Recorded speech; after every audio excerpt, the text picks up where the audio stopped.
Alhamdulillah saya di sini kan ibaratnya 0% modalnya, sampai sekarang bisa ya mengikuti keluarga, bisa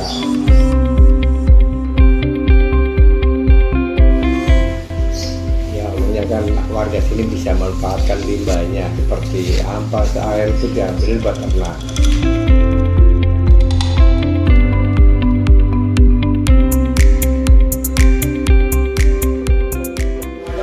Pertama itu kita tertarik dengan usaha tempe.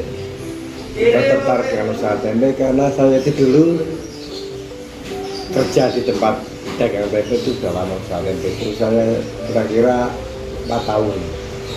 Nah, itu saya lakukan usaha tempe itu bukan di sini saja, tapi dari Jakarta itu di Jakarta saya 4 tahun.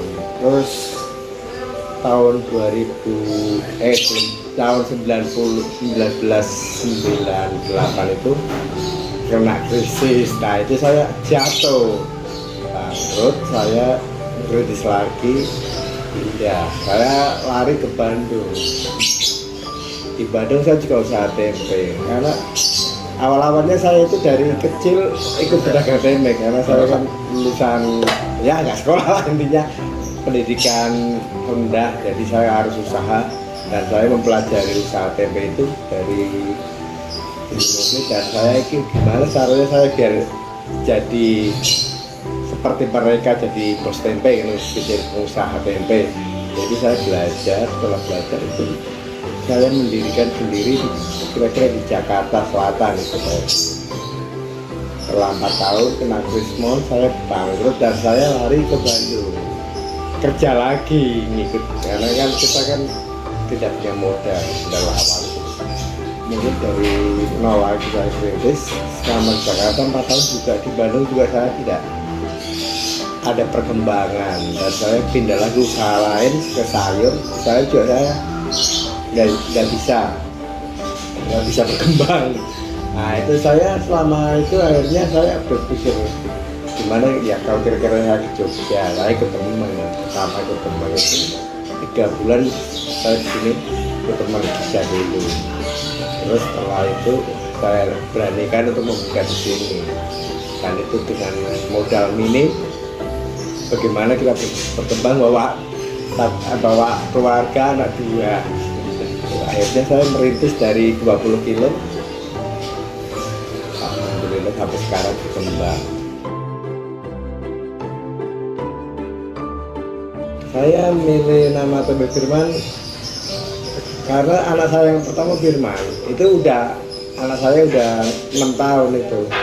Saya itu kritis kan dari tahun 2007 itu Firman kan udah 6 tahun. Nah makanya saya buat anak saya berbangkit, tempenya itu saya namain anak saya yang pertama itu.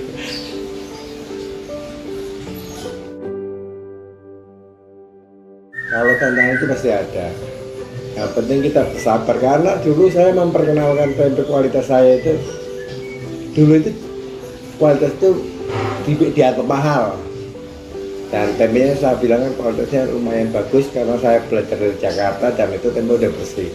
Di sini itu kita membuat harga dan model tempe yang bagus. Akhirnya dulu juga belum ada capnya, saya aja yang saya cap karena untuk mengenang orang biar gak lupa tempe itu.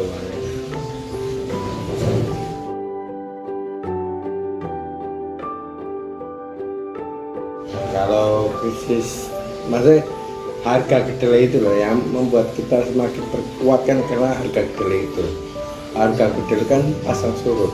Dulunya itu cuman sekilo itu di sini sudah 3.000, terus naik sampai sekarang itu tiap ada kenaikan pasti kita kena imbasnya lagi, modal habis lagi.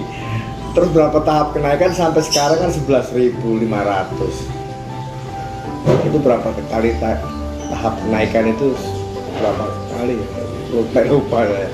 Jadi tiap itu perkembangan itu akhirnya sampai stabil harga. Kita jual tempe sekarang harga sampai ya perkiraan modal dari 12.000, walaupun kita belanja 11.500 tapi kita atau harga 12.000.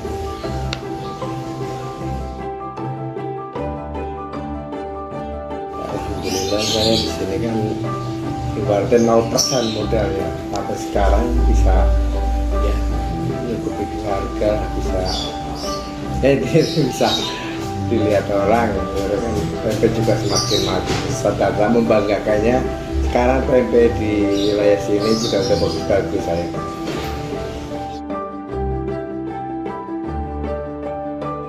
Dulu sempat usaha keripik, cuma kendala lokasi sama tenaga sulit, lokasinya juga sempit. Akhirnya kan saya juga yang capek, akhirnya ya mending tempe aja dulu lah. Kalau pelanggan yang pakai tempe saya buat keripik banyak.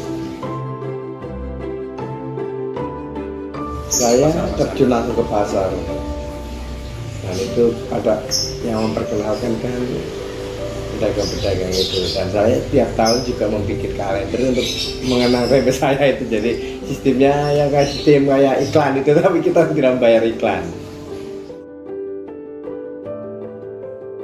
Kita juga sering inilah, karena kita kan di sini ikut ibaratnya pendatang, jadi kita harus sosialisasi dengan warga. Dan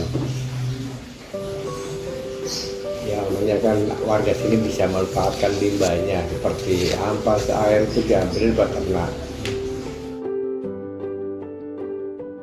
Makanya semoga yang lebih maju lagi, karena juga kita juga usaha nanti semoga bisa diterusin anak kan itu apa tuh usaha biar lancar lagi, biar ya kalau permintaan saya mungkin kedepannya dipantau pemerintah dan bisa dapat subsidi kedelai seperti itu. Harga kedelai itu mungkin menurut saya terlalu mahal.